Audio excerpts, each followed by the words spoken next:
Assalamualaikum warahmatullahi wabarakatuh. Selamat pagi pemirsa Nusantara. Kembali SPN Channel menjumpai pemirsa sekalian untuk berbagi pengetahuan seputar dunia sains. Para pemirsa sekalian, pada pertemuan pagi ini kita akan berdiskusi membahas tentang listrik statis. Listrik statis merupakan fenomena yang sering kita temukan dalam kehidupan sehari-hari. Semua orang di antara kita tentu pernah melihat fenomena halilintar. Seperti yang tadi sudah ditampilkan di awal, bagaimana halilintar itu menggelegar, menyambar dari satu gumpalan awan ke gumpalan awan yang lainnya. Mengapa hal itu bisa terjadi? Nanti akan kita diskusikan pada pembahasan kita tentang listrik statis.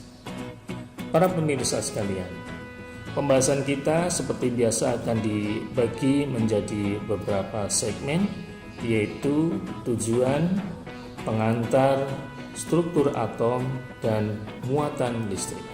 Tujuan dari pembahasan kita tentang materi listrik statis adalah bahwa setelah pemirsa mengikuti tayangan ini, pemirsa dapat memahami tentang fenomena listrik statis di sekitar kita. Yang kedua, memahami struktur atom penyusun setiap benda, baik benda mati maupun benda hidup. Yang ketiga, memahami fenomena muatan listrik pada benda, dan yang terakhir, memahami interaksi benda-benda yang bermuatan listrik. Para pemirsa sekalian, bahwa setiap benda tersusun dari partikel-partikel yang sangat kecil berupa atom. Terdapat kurang lebih ada 105 atom yang ada di alam ini, berasal dari unsur alami dan buatan. Pada umumnya, atom memiliki 3 jenis partikel subatom, yaitu proton yang merupakan partikel subatom penyusun inti atom yang bermuatan positif. Yang kedua, neutron, yaitu partikel subatomik yang sifatnya netral, juga merupakan penyusun inti atom. Dan yang ketiga adalah partikel subatomik bermuatan negatif yang disebut dengan elektron. Elektron pada struktur atom letaknya ada di kulit atom, bergerak mengelilingi inti atom pada kulit-kulit atom sesuai dengan tingkat energinya. Kita pelajari sekarang tentang struktur atom. Struktur atom secara ringkas bisa diperlihatkan pada contoh atom litium di layar ini.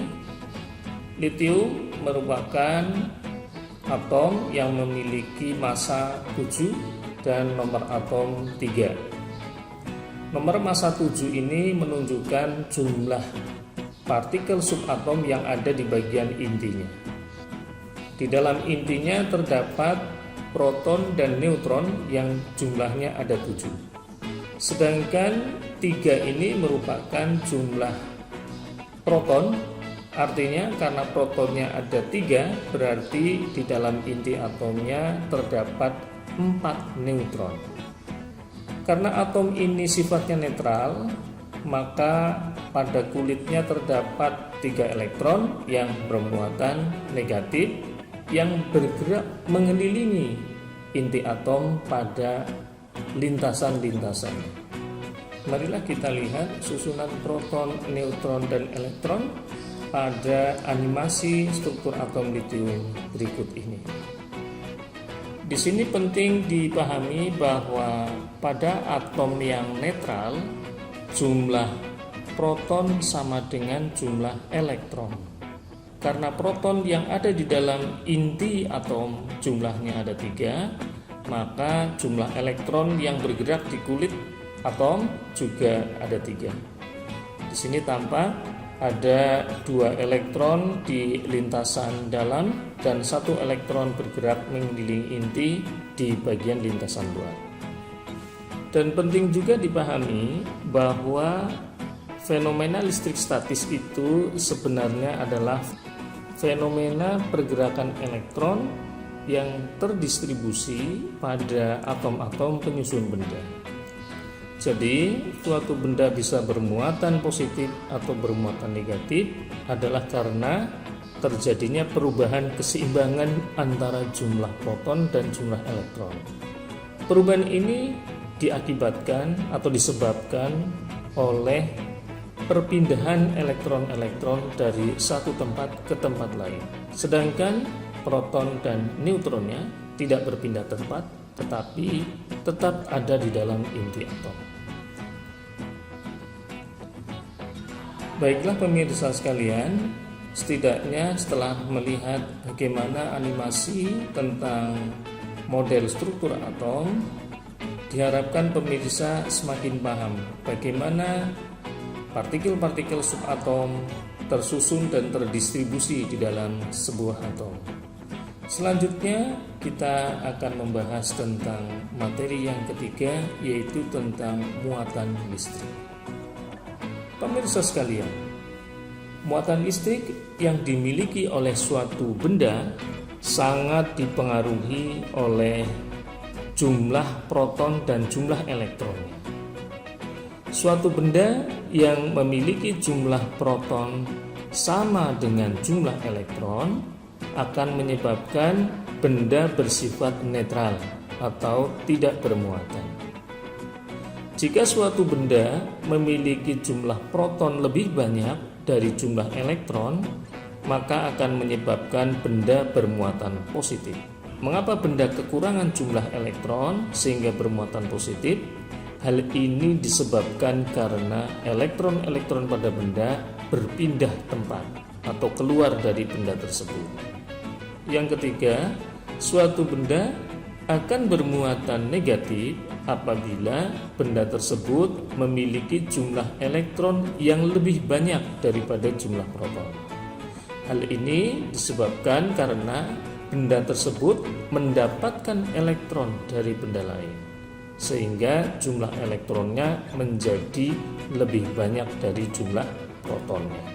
Para pemirsa sekalian, untuk memahami peristiwa terbentuknya muatan listrik pada suatu benda, marilah kita ikuti tayangan percobaan tentang listrik statis berikut ini.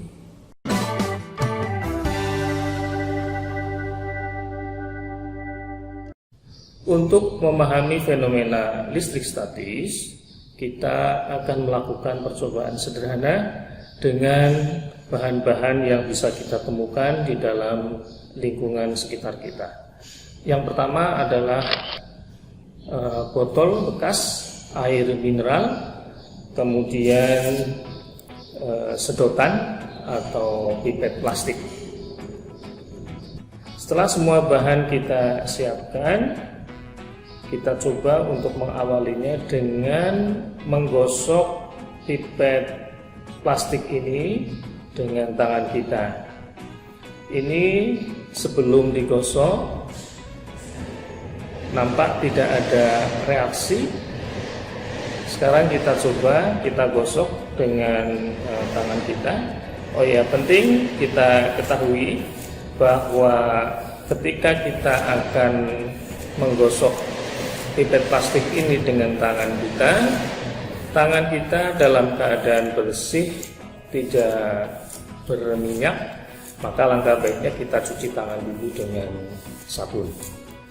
Baik, setelah kita gosok beberapa saat, sekarang kita lihat apakah ada perbedaan dengan pada saat tadi awal sebelum digosok. Coba diperhatikan ini. Nah, jadi pipet plastik ini ketika sudah digosok, ya, saya ulang lagi.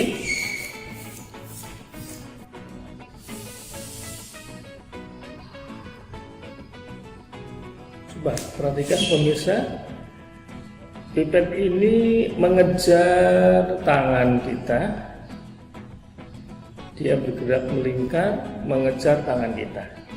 Nah, ini terjadi karena adanya fenomena listrik statis. Padahal ketika tadi sebelum sedotan ini digosok, tidak menunjukkan adanya reaksi. Nah, sekarang kita coba menggosok dua sedotan secara bersamaan. Tadi yang pertama, sebuah sedotan kita gosok, kemudian tangan dan sedotan itu kita dekatkan dan menunjukkan ada reaksi bahwa sedotan itu mengejar tangan kita. Sekarang bagaimana yang terjadi apabila dua sedotan ini kita gosok dengan tangan kita secara bersamaan?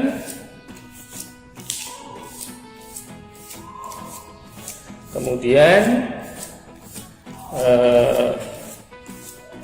dua sedotan ini kita saling dekatkan. Nah, coba. Ternyata sedotan ini bergerak saling menjauh. Berbeda dengan tadi antara sedotan dengan tangan bergerak saling mendekat. Nah, ini bergeraknya saling menjauh. Nah, ini sudah menunjukkan fenomena listrik statis. Mengapa hal ini terjadi? Nanti akan kita bahas dan kita diskusikan pada pembahasan berikutnya. Setelah mengamati peristiwa listrik statis pada percobaan di atas, maka kita dapat memahami bahwa mengubah benda netral menjadi bermuatan dapat dilakukan dengan cara menggosok. Di samping contoh seperti yang diperlihatkan pada percobaan tadi, contoh lainnya adalah fiberglass dan kaca apabila digosok dengan kain sutra maka akan bermuatan positif. Hal ini terjadi karena elektron dari fiberglass atau kaca ketika digosok dengan kain sutra, elektronnya akan berpindah ke kain sutra.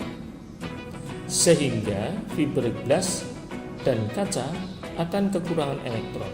Apabila suatu benda kekurangan elektron, maka akan bermuatan positif karena jumlah protonnya lebih banyak daripada jumlah elektronnya.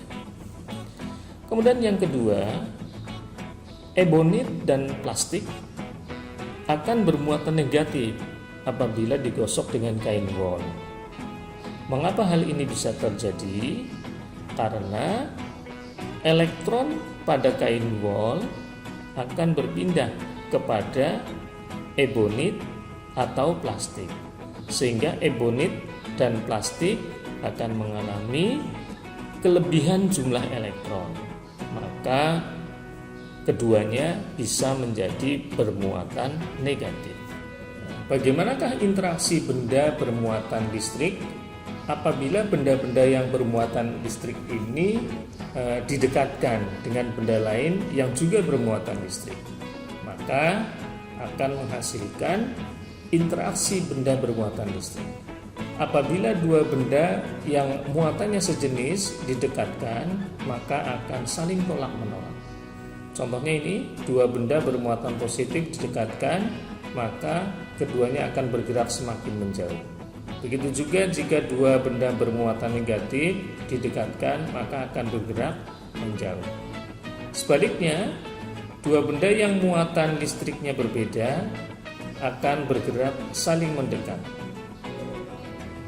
Kesimpulannya bahwa muatan yang sejenis akan tolak-menolak dan muatan yang berbeda jenis akan tarik-menarik. Para pemirsa sekalian, suatu benda bermuatan listrik dapat dideteksi dengan alat yang disebut dengan elektroskop. Ini gambar di samping adalah skema sebuah alat elektroskop. Memiliki bagian-bagian knob atau kepala elektroskop, kemudian batang logam sebagai konduktor, Kemudian bagian bawahnya ada daun logam yang mudah bergerak. Dan bagian ini terbungkus di dalam tabung atau wadah kaca. Bagaimana cara kerjanya? Elektroskop ini bekerja dengan prinsip induksi listrik. Induksi listrik merupakan peristiwa polarisasi muatan listrik positif dan negatif pada sebuah benda netral saat didekatkan dengan benda lain yang bermuatan listrik. Jadi sebenarnya elektroskop ini adalah benda netral yang memiliki jumlah proton sama dengan jumlah elektron. Ketika ada benda lain yang bermuatan listrik didekatkan pada elektroskop ini, maka akan terjadi polarisasi.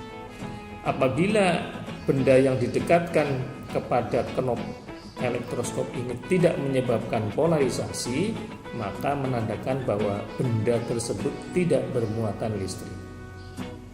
Apa tandanya elektroskop mengalami polarisasi?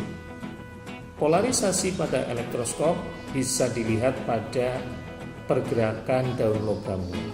Marilah kita lihat cara kerja elektroskop pada tayangan animasi berikut ini. Ini adalah suatu elektroskop yang memiliki bagian-bagian yang tadi sudah disebutkan. Nah, elektroskop ini memiliki jumlah proton dan elektron yang sama karena elektroskop sebenarnya merupakan benda netral. Nah, ketika ada suatu benda bermuatan didekatkan pada bagian knob elektroskop, di sini contohnya adalah sebuah benda bermuatan positif didekatkan, maka akan terjadi polarisasi.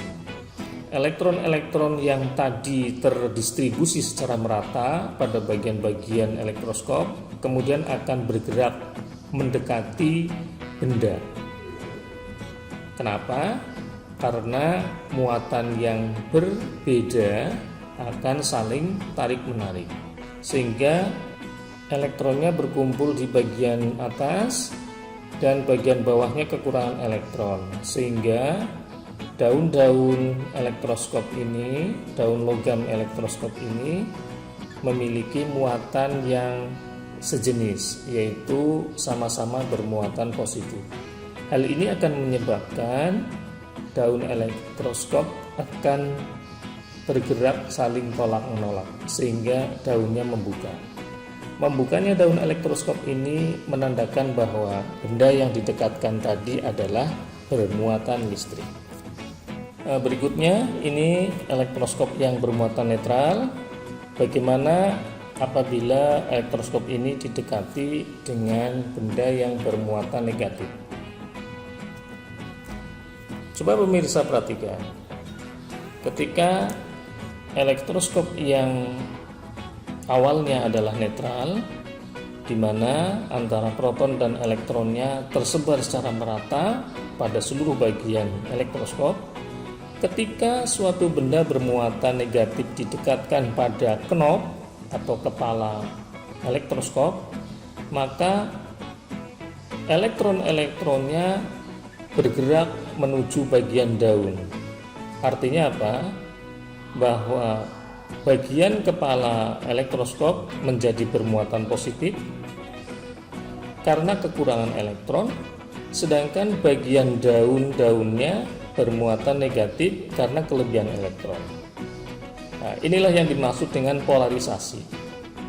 Polarisasi ini tidak mengubah jumlah antara proton dan elektronnya, tapi hanya mengubah posisi elektron yang tadinya tersebar secara merata, kemudian terakumulasi di suatu tempat.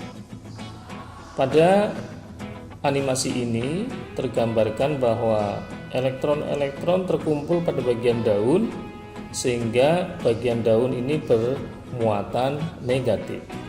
Karena daun-daun elektroskop bermuatan negatif, maka kedua helai daun akan saling tolak-menolak. Nah, tolak-menolak inilah yang menunjukkan bahwa benda yang didekatkan adalah bermuatan. Pemirsa sekalian, berikutnya akan kita bahas tentang percobaan listrik statis dengan sedotan plastik yang sudah ditayangkan pada percobaan di awal tadi. Mengapa sebuah sedotan yang belum digosok ketika diletakkan di atas botol tidak menunjukkan interaksi dengan telapak tangan kita? Dan berbeda saat sedotan ini kita gosok dengan telapak tangan, kemudian kita letakkan di atas botol air mineral, ternyata sedotan ini bergerak mendekati dan mengejar tangan kita.